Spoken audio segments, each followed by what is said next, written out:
En lugar de eso, se casó con una joven viuda llamada Cornelia, hija del senador Metelio Escipión. Es probable que Pompeyo quisiera impedir que aumentara el prestigio de César. Durante años, Pompeyo había vivido cómodamente en Roma, y es posible que quisiera medirse con César, cosa que hizo buscando aliados políticos entre los aristócratas. Pompeyo consiguió que el Senado nombrara cónsul a su nuevo suegro. Con esta última traición, se separó definitivamente de César y se unió a los conservadores. La situación se tornaba crítica para César.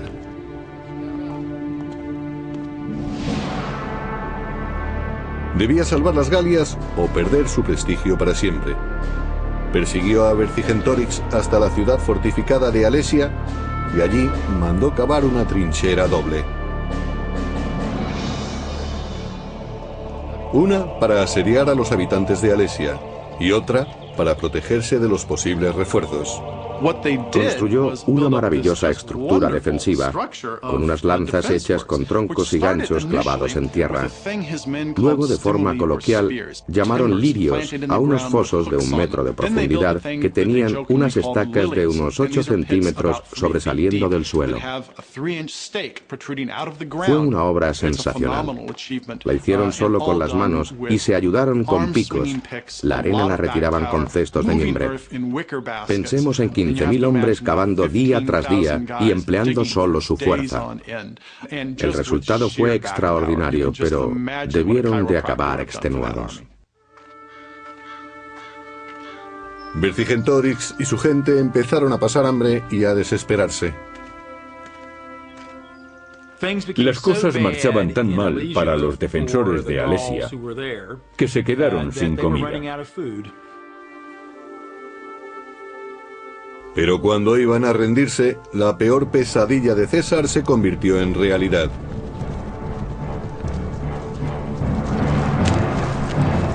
Toda la Galia se sublevó en ayuda de Alesia. 200.000 bárbaros de refuerzo marcharon contra los romanos.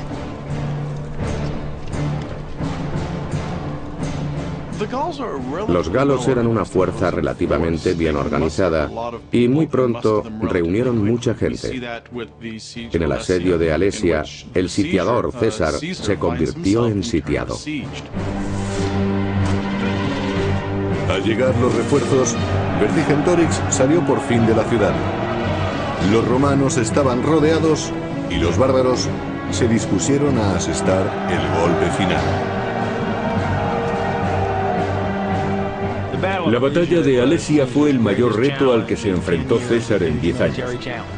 Porque para derrotar a su enemigo, tenía que luchar con él tanto en vanguardia como en retaguardia. Solo las tropas más veteranas podían resistir aquel asalto. Había que estar psicológicamente preparado para enfrentarse al enemigo y matarlo con una espada de medio metro. Para conseguirlo, se luchaba cuerpo a cuerpo, y resultaba igual de sencillo morir que matar. En su relato de la guerra de las Galias, César nos describió la batalla. Ni terraplenes ni trincheras pudieron resistir la embestida de los furiosos galos. Y entonces supe que había llegado el momento de llevar a cabo una acción decisiva. Tenía una gran lucidez, hasta el punto de que cuando sus hombres perdían el control, los cogía por la garganta para que siguieran combatiendo. Mantenía la cabeza fría ante el peligro. Los galos vieron a la caballería a sus espaldas y unas cortes de refresco que avanzaban hacia ellos. Rompieron sus filas y huyeron, pero nosotros los perseguimos. En el año 52 a.C., en los campos cercanos a Alesia, murió el sueño de una Galia independiente. Vercingetorix se rindió a César y gran parte de la Europa del norte pasó a formar parte de Roma. Las campañas de César fueron muy importantes porque ampliaron Roma desde el Mediterráneo hasta la Galia central y del norte. Sus dominios llegaban hasta Germania y Britania. Ahora Europa del Norte se encontraba dentro del Imperio Romano. Y a largo plazo llevar las fronteras mucho más allá del Mediterráneo como hizo César tuvo una gran repercusión. Ahora victorioso, César podía regresar a Roma. Había eclipsado a todos los demás nobles, incluido Pompeyo. Después de casi una década de victorias militares en las Galias, César quería regresar a Roma para recoger su recompensa y ser reconocido por todos como su máximo dirigente. Pero sus rivales le odiaban y le temían a la vez, sobre todo porque los había relegado a la sombra. En el año 49 a.C., muchos aristócratas romanos insistieron en que César dejara el ejército y volviera a Roma, pero él siempre lo evitaba. César sabía que si disolvía su ejército y regresaba a Roma, sería asesinado por sus rivales que le odiaban por sus éxitos y sabían que no podrían detenerle debido a su popularidad. César caminaba literalmente sobre la cuerda floja. César y sus enemigos iban a tener un duro enfrentamiento que nadie podía impedir. En el año 50 a.C., Julio César no tenía rival en Roma. El Senado, temeroso de su poder, insistió en que debía de poner el mando. Furioso, César condujo su ejército hacia el sur, preparando una invasión a Roma, y se detuvo en la frontera ante un pequeño río, el Rubicón.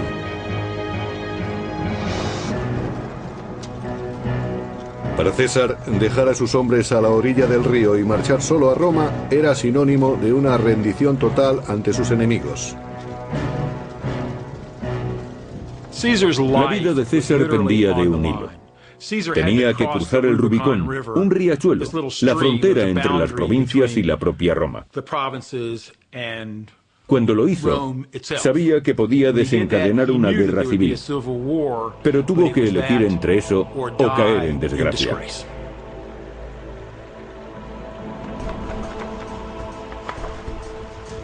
Una facción en la lucha por el poder era la de César, curtido a lo largo de una década de campañas con un ejército que tenía una fe inquebrantable en él.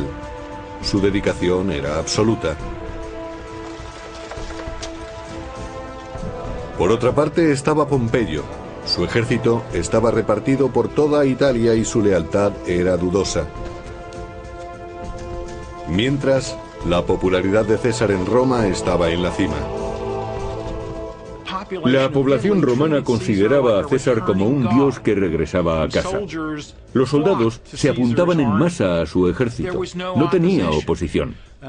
Los que le temían huían en oleadas hacia Roma, convirtiendo la ciudad en un caos donde la gente estaba presa del pánico. El pueblo de Roma amaba a César y salía a la calle esperando su regreso con impaciencia. Pompeyo reunió al Senado y marchó a Grecia, donde contaba con grandes apoyos. El general pudo ganar así un valioso tiempo.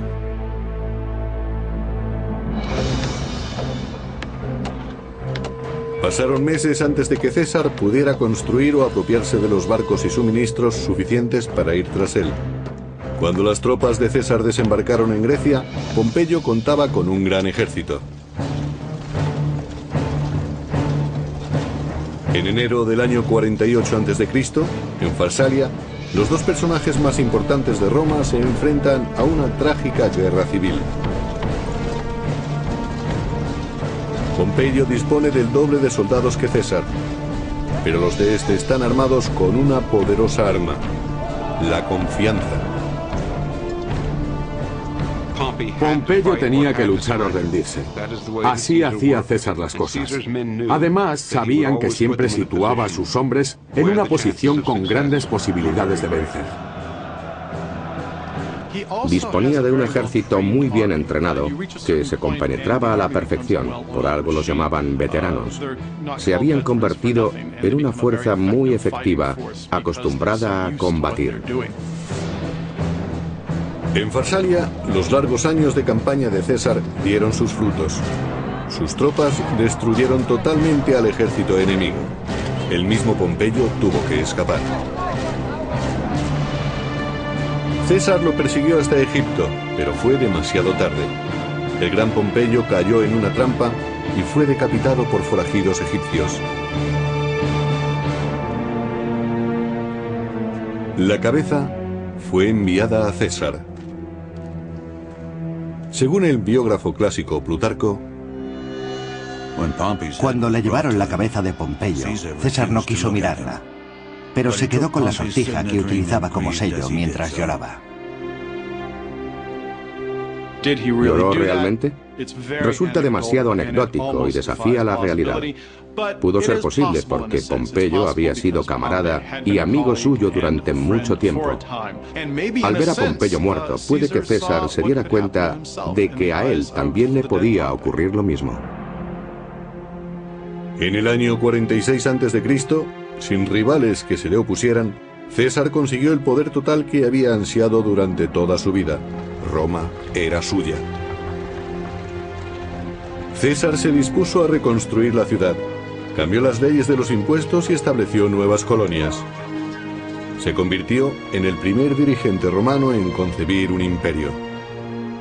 César se convirtió en el nuevo Estado que sustituyó a la República. Era una visión previa de lo que iba a ocurrir en Roma con los emperadores, pero lo hizo de tal manera que parecía despreciar las tradiciones republicanas. En consecuencia, se aisló de los demás. No queriendo compartir su mandato con nobles inferiores, se proclamó dictador de por vida. Sería el nuevo rey de Roma. Se temía que si César se convertía en rey, desapareciese para siempre el derecho del pueblo a elegir y a expresar su opinión. La furia contra la tiranía de César rezumaba como veneno por el Senado. Incluso el protegido de César, Marco Bruto, fue persuadido para que lo traicionara.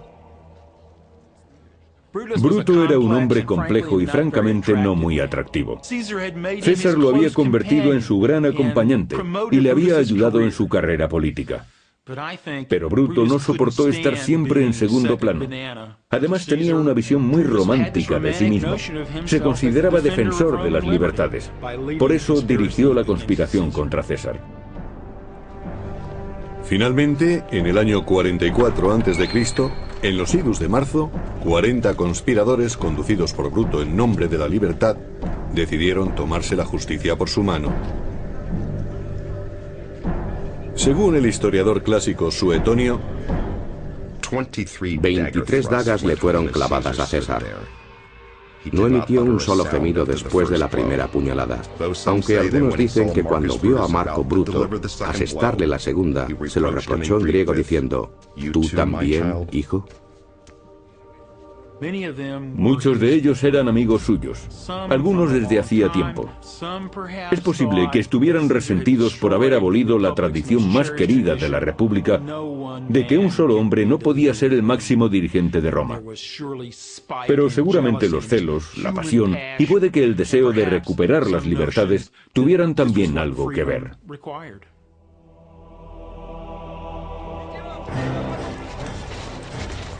La muerte de César no trajo de vuelta a la República, como esperaban los conspiradores, sino que la anarquía, la violencia y el imperio acabaron imponiéndose. Yo creo que la República estaba condenada desde hacía mucho tiempo debido a la sumisión de la política al dinero, a que los ejércitos eran clientes de sus generales y a la gran rivalidad que existía entre los aristócratas que impedía que sirvieran al pueblo. No hacía falta la intervención del genio y la figura de Julio César. Fue un pariente suyo, Augusto, el que encontró la forma de dar vida al Imperio Romano.